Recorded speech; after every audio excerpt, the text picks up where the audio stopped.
Nesse vídeo vamos falar sobre os últimos capítulos de Neemias, 11, 12 e 13. Naquela época era bem sofrido morar em Jerusalém, e então eles tiraram sortes para ver quem ia morar lá. De cada 10 tirava um pela sorte, aí ele tinha que ir morar lá. O castigo dele era morar em Jerusalém. A cidade é grande, o muro ao redor, e tinha que ter um número de pessoas suficiente para morar lá. Então tinha que lançar sortes.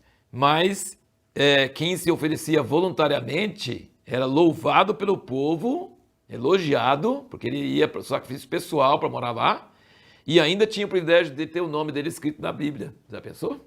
Isso é um privilégio muito grande. E aqui nós vemos também que ele fala dos chefes das províncias e fala no versículo 4 do capítulo 11, habitaram em Jerusalém alguns dos filhos de Judá e dos filhos de Benjamim. Eu queria fazer um comentário com vocês sobre a tribo de Benjamim, que nessa leitura me chamou muita atenção.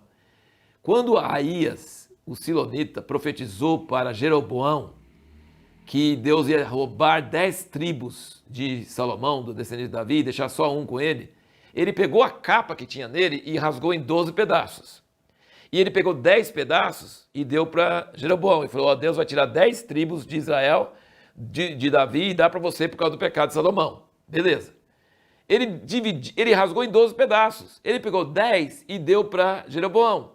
E falou que um ia ficar para Davi. Aí dá 11. Mas por que ele rasgou em 12? Eu fui conferir isso hoje, preparando para esse vídeo. Pensei, mas que coisa, né? Diz que ficou só uma tribo para Davi, que é a tribo dele, Judá. Mas não ficou não, ficou 2 tribos, você pode olhar sempre. E qual é essa tribo que ficou com Davi? Com os descendentes de Davi? Benjamim. E Benjamim era a tribo de Saul, o maior inimigo de Davi.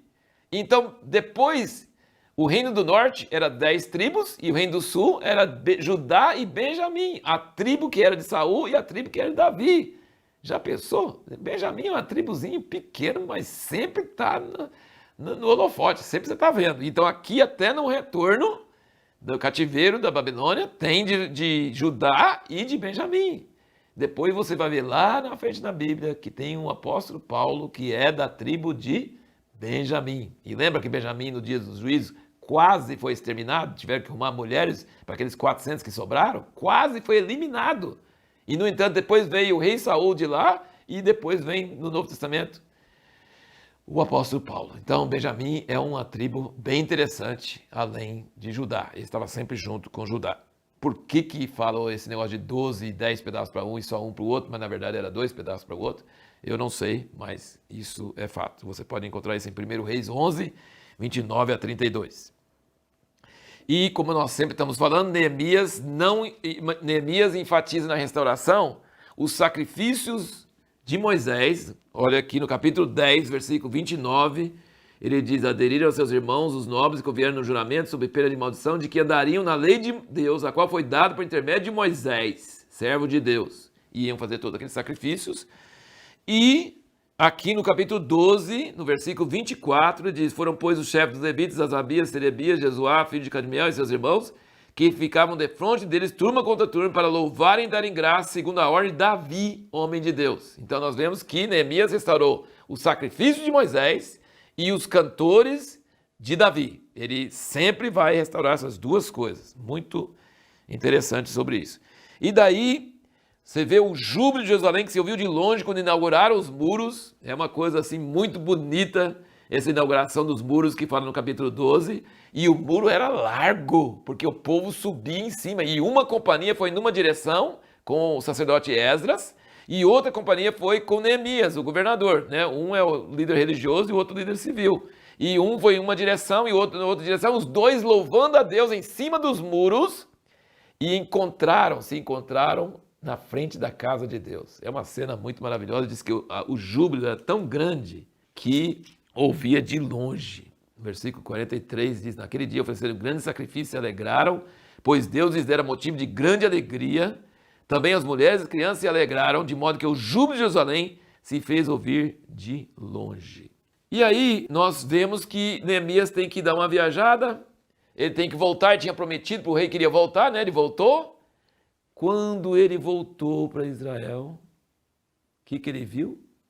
Depois de todo aquele juramento, aquela oração maravilhosa, e eles assinarem sob pena de maldição que eles iam fazer tudo isso, sabe o que ele encontrou? O tal do Tobias estava em conluio com Eliasibe, o sacerdote da casa de Deus. E Tobias tinha uma câmara dentro da casa de Deus. Tobias, aquele grande inimigo. Também um dos filhos de Joiada, filho do sacerdote Eliasibe, era genro de Sambalate, o Horonita. Tobias tinha a câmara dentro da casa de Deus e o outro do sacerdote era genro desse cara. Então tudo que Neemias fez foi por água abaixo. Que coisa terrível, em pouco tempo o pessoal faz o juramento, faz a aliança, assina todo mundo sob pena de maldição, está todo mundo recebendo o seu sustento, dízimo dos dízimos, lenha, pães de proposição, tudo certinho, cantores, tudo em ordem. Neemias vai embora, vira uma bagunça. Sabe o que ele faz? Ele bota tudo em ordem de novo. E lembra a pergunta que nós fizemos no último vídeo? Qual a diferença de função entre um líder religioso e um líder civil? Esdras é um líder religioso. O que ele fez? Arrancou o cabelo da barba dele, do cabelo dele, chorou e não forçou ninguém a fazer nada, porque não tinha poder nenhum, ele só tinha Deus, ele e Deus. Só que contagiou todo o povo e houve um arrependimento e houve um conserto, beleza. Mas Neemias não é líder religioso, Neemias é líder civil, ele é governador.